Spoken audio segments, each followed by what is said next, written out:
Hey everybody, it's Wandering Scott here. I'm going to run you through my solar power system today. I've got the solar panels all wired up to my charge controller, inverter, and AC/DC systems and lithium batteries and all that. So I'm just going to try and make this as quick as possible. It's a fairly complicated system, but I'm going to just blow through it as fast as I can here, so bear with me. Let me turn this around. And right there, so I've got the trailer in the top lower down position right now. And before I start with the wiring stuff, let me just give you a real quick update on, I made some modifications to these mounting solar panel mounts. These are the Renogy A-frame adjustable mounts, and they have an inherent problem in that they're just a pain to use. The idea is good, but they're just totally inefficient.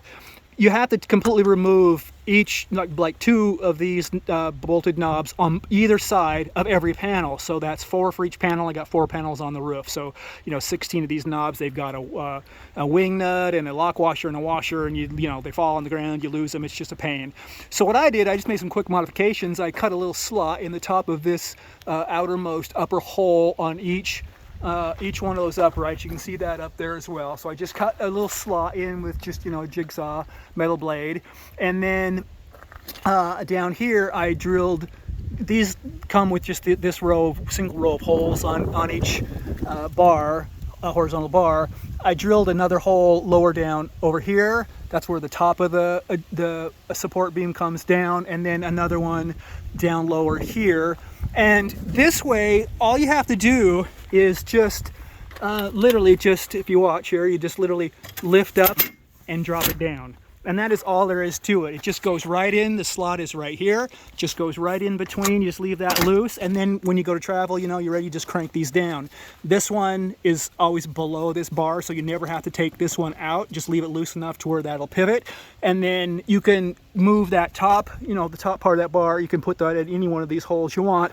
And I have this other hole down here so that if I really want to put the panel up at a really steep angle, I can actually, undo that and move the bottom down here, and you can get it literally at a 90-degree angle.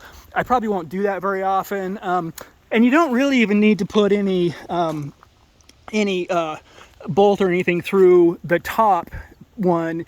It just sits on top of that support bar. But if you want to move it into a different position, like those quick release pins that I showed you last time, that's a good place to use those, just so you can just pull those out and put the top of the support beam in any of those holes along there. But it just makes it really fast and easy. So if anybody's got any of those and you just want to make it like super easy, you never have to take any of those out ever again. Just loosen them, tighten them. That's all there is to it. Okay, enough of that. So I'm going to show you the wiring now.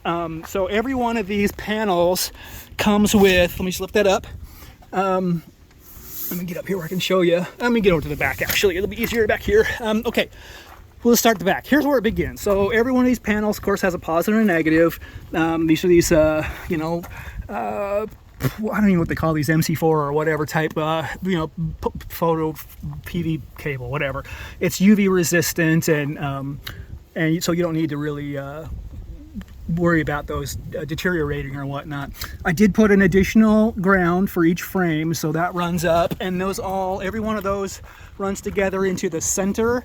And every one of these panels has a inline fuse right there on the positive line, and a ground wire. You can see that's the ground wire running through. I put wire loom on that on the inside, and then again, all that, if you can see, that runs down. I don't know if you can even see that down there. Let me just lift that up. Okay. Yeah, so you can see there's the inline fuse for that panel, inline fuse and stuff for that panel. All runs together into this combiner box. The combiner box has got 6 inputs, 1 from each panel. So these 2 on this side are the top panels, the roof panels on the right, and this center one is the back panel over the back window. These ones are the 2 roof panels on the left, and then down here in the bottom is this front panel comes in underneath. And these wires, this right here, that's all my grounds coming together.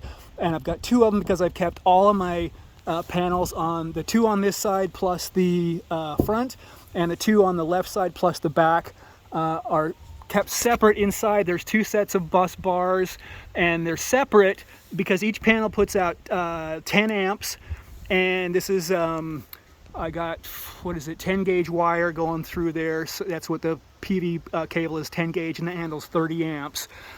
So when it combines together, 3 panels on each side, that's 30 amps. So I kept those separate because they need to go down through, I've got this curly cord. I'll show you when I get inside for how the wire stretches when it goes to the bottom section. But so I've got 2 sets of bus bars, and they go, this is a completely weatherproof, watertight combiner box that's sealed with dicor sealant and whatnot, and that's where the wires go into the inside of the trailer, and it comes into my overhead cabinet on the front. And I'll show you the inside of it, and we'll have to lift the top up here. But before I do, I want to show you what this looks like in the down position. So over here, I've got this funky curly cord, and you can see it over there in that corner over there. Sorry, it's a little bit of a wiring mess in here, but this is how the power gets from the top to the bottom, is through this curly cord. This is what truckers use, you know, in their semis to hook their cab up, you know, the tractor up to the trailer. In the back, it's really heavy duty, stretchy cord. It's got 7 wires inside. There's 2 10 gauge, 1 12, and 4 14 gauge, wires. So what I'm going to do is I'm going to lift this up, and I'm going to show you how this works. So this is my, my control panel down here, and I'm just going to put this all the way up to 4, and you'll see that this then just starts to rise. And I'm just going to kind of back off a little, and you can just watch if I can get in here. You can see that's just going to lift.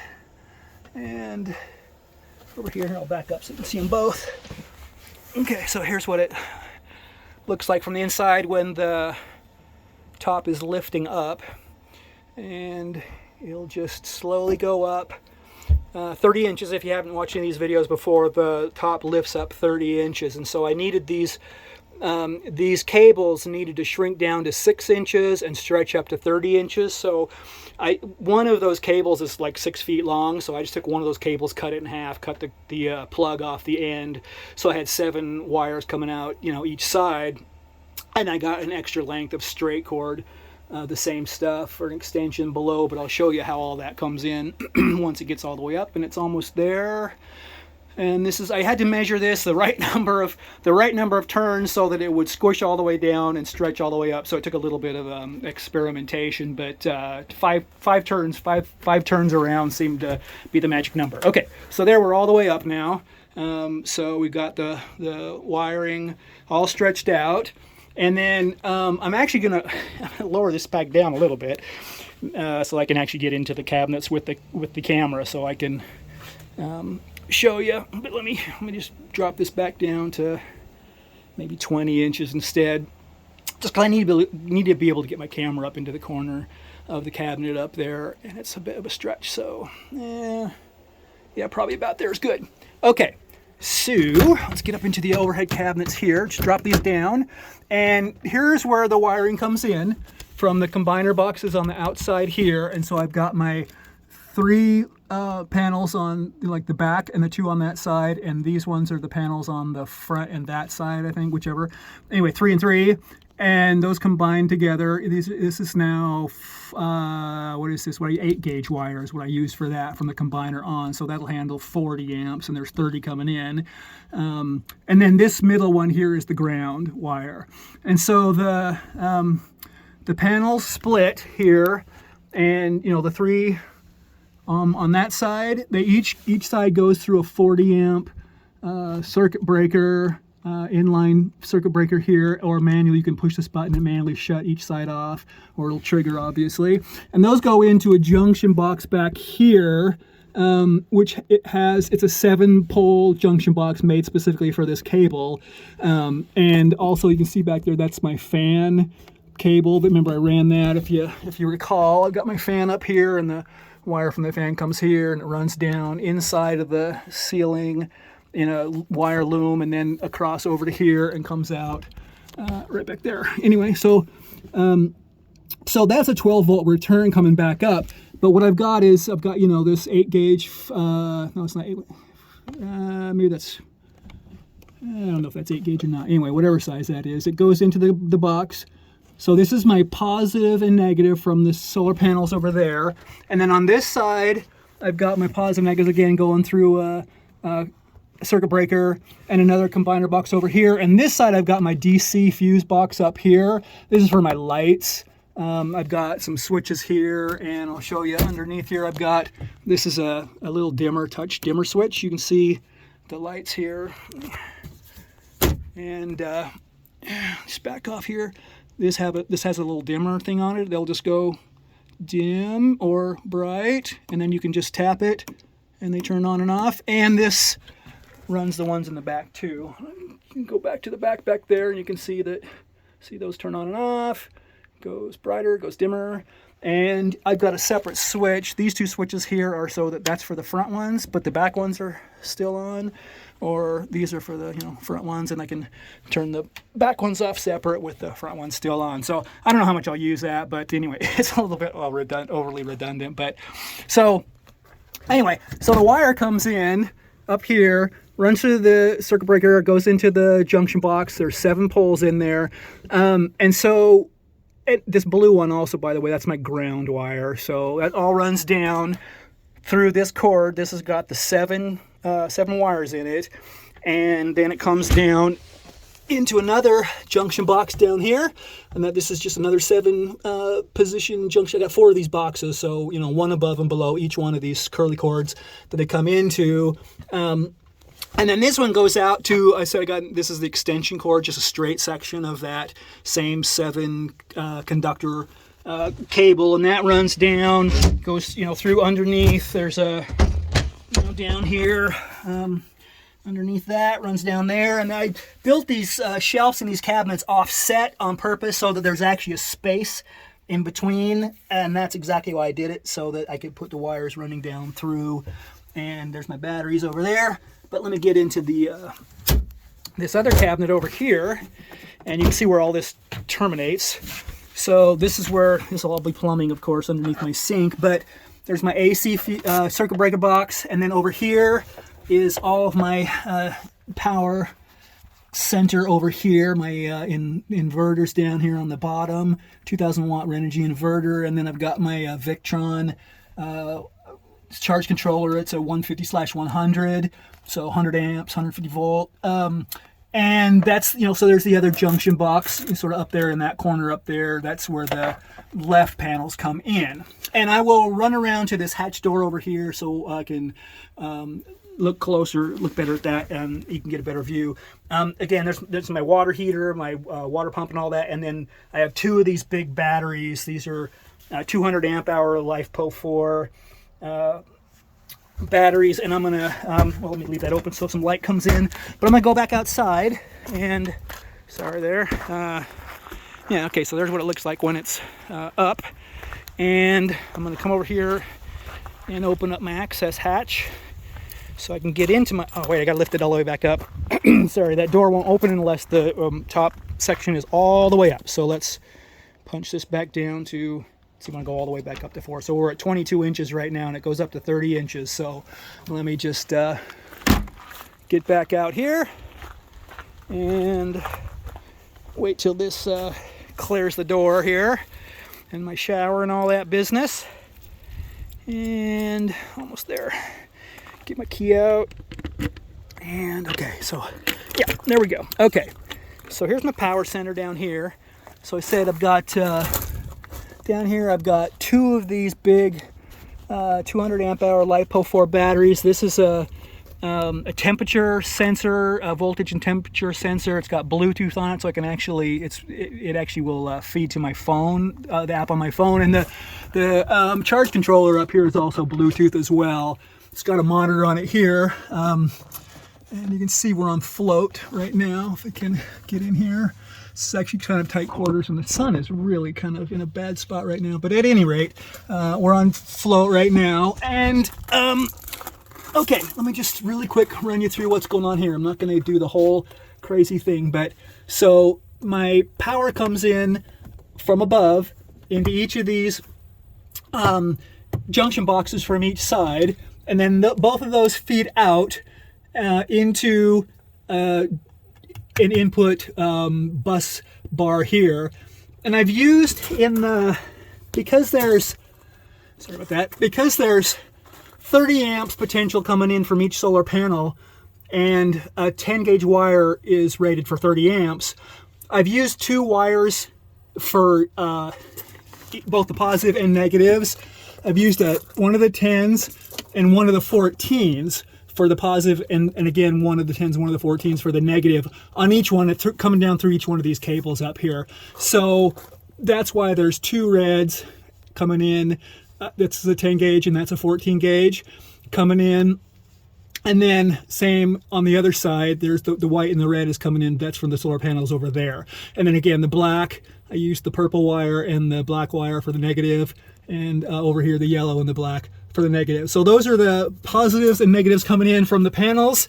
The other one comes, you know, down here, if you can see it, and runs up here into that. So that's where the wires come in from the right side solar panels. These feed down then through 8 gauge, or I think maybe 4 gauge. This is really heavy duty cable into, this is a surge protector I've got right here. And it's also got, you know, a throw switch on it, double pole. So I can use that as a main shut off for both of the, all of the panels. And those are junctioned together to a lightning arrestor. So in case there's a lightning strike or something, that blows through there. And it's got a ground wire that runs down into, there's well, it goes clear down to the frame, obviously. And then, so let's see. So out of the main power right here comes out of the surge controller, and this power then runs straight over here into the inside of the battery charge controller. Okay, or well, I guess it's the PV side. Sorry, it's these down here, because the battery side obviously goes to the battery. So I'm gonna work my way back from the battery for the rest of it. So down here we've got the batteries feed up into there, and they split because we've got for the negative side, I have a shunt right there. The negative from the battery comes in here and goes to a shunt. And that's so that I can have a monitor. All of the voltage going across the negative feeds into this monitor right here, monitor cable here. And, well, it doesn't feed into it, it just reads it. And then reads that data, and that runs over there. On the other side of the sink, I've got an external remote monitor. There's 2 of them there. The top one is the remote monitor for the charge controller. The bottom one is a remote on-off switch for the inverter, which is this wire right here. Runs around, goes up, feeds around to that. And I'll show you that when we go back inside. Anyway, so your negative feeds across that shunt right there, runs up, and that goes into, well, it goes across into this is a big negative bus bar here, and then there's another for the positive. Like I said, it's very tight in here. This is the positive bus bar for the positive side from the batteries. So the negative just feeds up into the bus bar. From there it feeds up into a DC, to the top part up there. That's my DC fuse box for this is my, you know, down here from my, this is going to be, well, not everything's hooked up, but for like my fan, which is actually going back up. And then I've got 12-volt return going back up to the overhead lights. And I'll eventually have, well, I think that's my refrigerator is already hooked up, and I'm going to have my furnace and my water pump and all that will go in here as well. But that's my 12-volt distribution, and the positive comes in the bottom, negative comes in the top. So that's that. And then there's also another line coming out from the negative bus bar that goes into the back of the inverter there. And then the positive side, okay, again, positive wire comes out, runs up, and comes out right here. Oh, and these are both fused, by the way. So all the positive sides are fused. So this is the battery cable. It goes from here straight to the battery. Runs across 130 amp fuse. Runs out of that and goes up to this master on-off switch. And the switch here is a 3-way. So there's right now it's in the center up here, so there's a left and a right, and in the middle of it is both of them are on. The left side is for the positive going to the inverter, and the right side goes to this bus bar, which is all my outputs. So basically there's a charge controller. Let's see, wait a minute, sorry. One side goes to my charge controller. Let me rephrase that. This goes straight to my charge controller, so that's power coming to be charged to the battery. And then the other side goes to this bus bar, which goes to the inverter, and then also up to this. This fuse here is for the positive side of the DC distribution box here, and then this middle fuse right here is 150 amp one, and that's the one that goes to my positive side of my inverter here.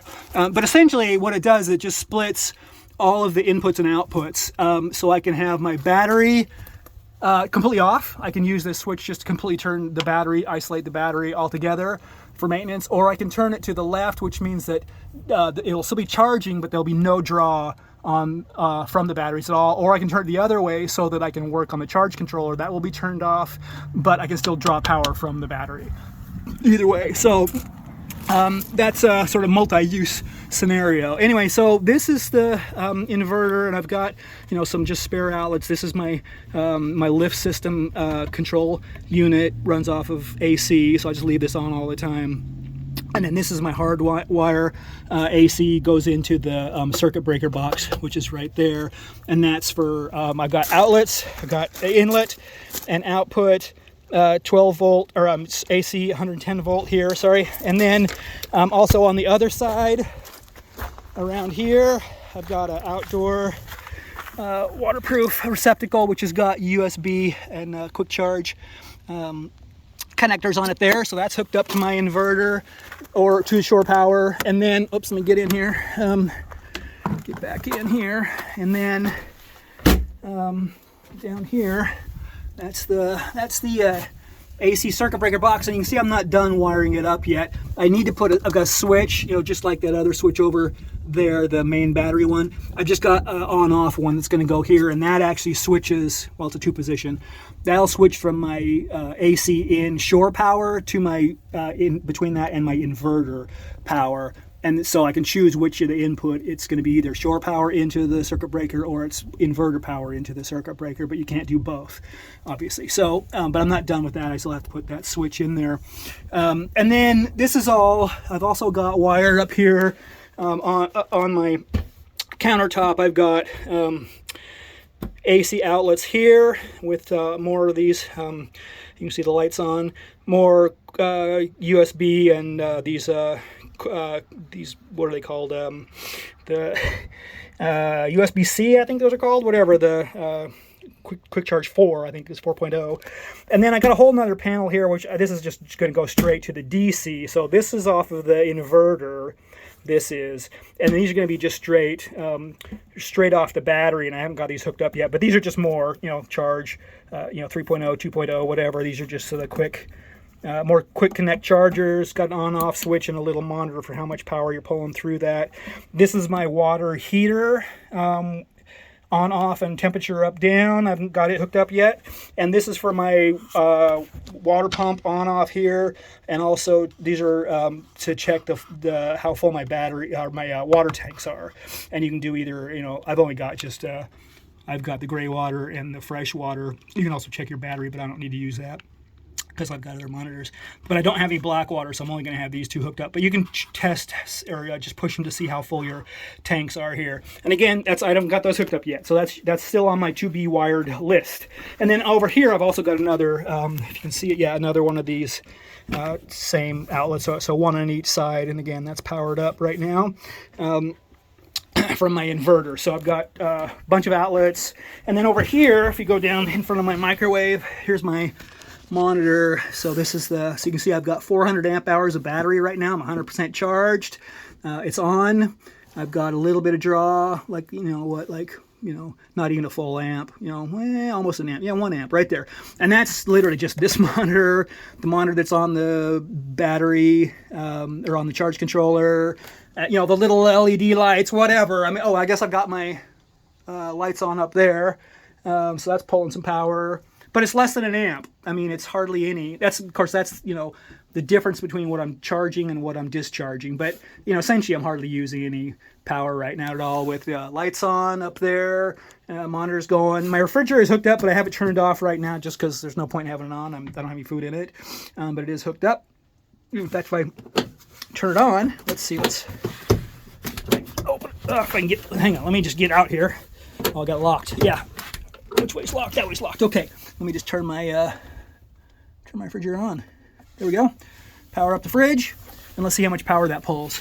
Okay, so we're pulling like 2 amps now, 2.5 amps right here. So yeah, and that's you know, startup mode. That's, it'll, once it cools off, you know, it'll cycle through on and off. But I mean, it's hardly uses any energy, so I'm not too worried about it. I've got plenty of power, 400 amp hours or whatever. But anyway, I'm gonna go ahead and just turn that off because there's no point in having it on, and lock it so it doesn't fly open. And then anyway, like I said, then this bottom one is just my remote for my inverter. I can literally just turn my inverter off, and you see now I'm on a positive charge here because I'm not drawing anything. So it's actually charging my batteries right now, even though they're full. They're basically just on float. I've got 13.5 volts. The panels are just putting out it's just a little trickle charge right now because that's all it needs. You know, just 4 watts. They put out 1,440 watts. Of course, not now because the sun is like way far to the south. I got a little bit of draw going there too. So anyway, I'll turn my inverter back on, and yeah, now my inverter's on. Pull a couple amps till it charges, tops off. But anyway, so I've got a nice little monitor. It's got the controls on and everything, so I can actually make some changes from there. And then I also have on my app, on my phone, I've got the app. You can actually, I can actually control my charge controller from my phone or monitor it. It keeps the history of it. It's really nice. So anyway, that's where I'm at with the power system. I think that's probably about it. I don't really have anything else going on in the electrical yet. I've got some LED lights that I'm going to run that go up and over that, some of that flexible stuff, and it's going to go down either side. I got some more trim to put in here. I'm going to turn these lights off because they don't need to be on. Oops. There we go. Okay, sorry. Hit the button. Okay, anyway, that's about where I am. So I think the next, I just got to finish my electrical, and then I've got to do my plumbing. I'm probably going to put some of my propane. I haven't even hooked my propane tanks up yet. I haven't put the regulator on or anything.